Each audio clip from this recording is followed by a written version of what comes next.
Perkenalkan, nama saya Maesa Putra dari kelas 2P Manajemen dengan nomor induk mahasiswa 12102024. Di sini saya akan membahas materi tentang membangun human kapital yang disebut modal manusia berkualitas unggul. Apa sih membangun human kapital itu? Yuk kita simak videonya. Human kapital dan manajemen dibagi 7. Yang pertama ada SDM. SDM, sejarah peradaban manusia membuktikan bahwa manusia mampu menciptakan jauh lebih banyak informasi dari diserap oleh manusia itu sendiri dan dapat mempercepat perubahan jauh lebih cepat dari manusia yang mengikutinya. Manusia seperti ini adalah manusia yang dimiliki keterampilan, kompetensi, dan pengetahuan yang diperolehnya melalui pengalaman belajar. Yang kedua ada SDM unggul. Jika suatu bangsa ingin maju dan sejahtera, maka bangsa itu memprioritaskan investasi pembangunan SDM untuk mencapai tingkat nilai yang tinggi dan tersedianya SDM unggul. Penekanan nilai ini membantu manusia lebih kreatif, produktif, dan mampu menyelesaikan masalah yang dihadapi, dan bekerja keras dengan komitmen dan dedikasi tinggi didukung dengan integritas tinggi. Yang ketiga ada investasi pendidikan untuk SDM unggul. Pembangunan human kapital melalui investasi pendidikan oleh pemerintah swasta maupun masyarakat penting untuk mempersiapkan masa depan bangsa yang lebih baik lagi. Yang keempat ada variabel penting SDM. Variabel penting dalam SDM adalah kemampuan, sikap, nilai-nilai, kebutuhan dan karakteristik demografinya. Variabel tersebut menurut Gomez 2003 dipengaruhi oleh lingkungan seperti norma dan nilai-nilai masyarakat, tingkat pendidikan, dan peluang yang tersedia. Yang kelima ada pentingnya manajemen SDM. Sifat SDM selalu berkembang dinamis baik jumlah maupun mutunya.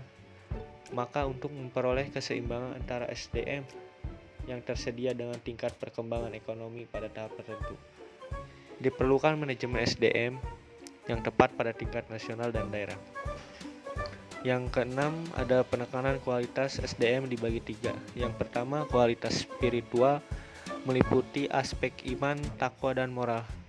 Yang kedua kualitas masyarakat dan berbangsa, termasuk kesetiakawanan sosial, rasa tanggung jawab, dan disiplin sosial.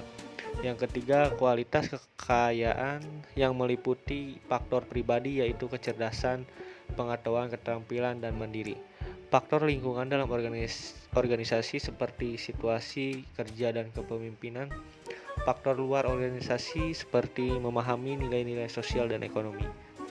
Yang terakhir ada kebutuhan SDM di Indonesia. Dari pandangan di atas, ditegaskan SDM yang diperlukan Indonesia adalah orang yang cakap, dapat dipercaya, memiliki motivasi tinggi, memiliki kemampuan dan kecakapan, menciptakan iklim hubungan yang produktif, dan mengembangkan iklim kerjasama tim yang solid. Human Capital dan Manajemen SDM dibagi 4. Yang pertama ada secara harfiah.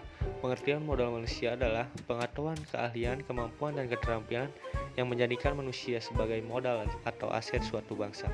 Yang kedua, Human Capital Management oleh Gasper 2012 dikenal juga sebagai manajemen talenta, yaitu suatu SDM yang terkait dengan proses pengembangan SDM dan memperkuat kedudukannya dalam suatu lembaga, memelihara dan mengembangkan SDM, dan menarik sebanyak mungkin SDM yang memiliki kompetensi, komitmen, dan karakter agar organisasi menjadi lebih berkualitas.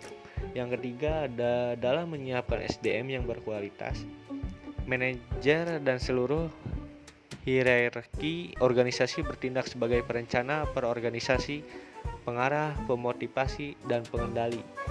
Pada dasarnya organisasi memiliki ketergantungan dengan SDM yang ada di dalam organisasi untuk menggerakkan organisasi, memenangkan persaingan, dan mencapai tujuan melalui proses dan mekanisme manajemen yang benar.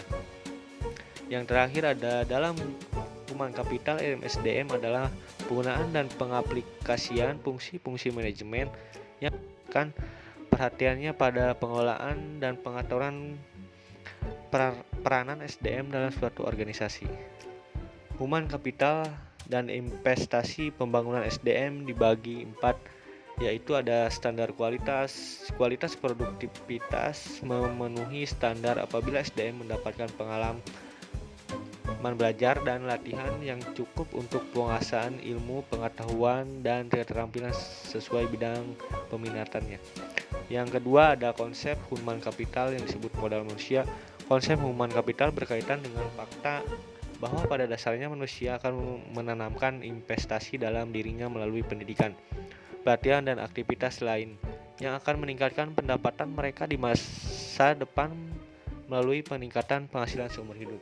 Yang ketiga ada penempatan SDM. Penempatan orang yang berprestasi dan berreputasi akan memberikan jaminan bahwa pembangunan human capital dalam organisasi pendidikan dapat memenuhi target SDM yang diharapkan. Yang terakhir ada investasi SDM. Investasi dalam bentuk menyediakan fasilitas pendidikan, menyediakan tenaga pendidik, dan kependidikan yang berkualitas akan menjamin SDM yang unggul, andal, dan karakter. Mempersiapkan generasi emas. Goal generation. Anak yang sehat dan cerdas merupakan bibit generasi emas di masa yang akan datang. Bakat adalah benih dari suatu sifat yang baru akan tampak jika yang mendapat kesempatan atau kemungkinan untuk berkembang. Pada dasarnya, semua individu yang normal memiliki bakat dan setiap aktivitas diperlukan berfungsinya bakat, seperti bakat matematika, bakat olahraga, bakat bahasa, bakat seni, dan lainnya, tergantung pada budaya di mana individu itu hidup. Khusus bagi generasi yang berbakat dan bertalenta, perlu disediakan strategi dan fasilitas yang dapat memaksimalkan bakat dan talenta mereka agar benar-benar menjadi generasi emas yang bermanfaat bagi pemerintah dan masyarakat luas, guna meningkatkan kualitas kesejahteraan dan kualitas peradaban.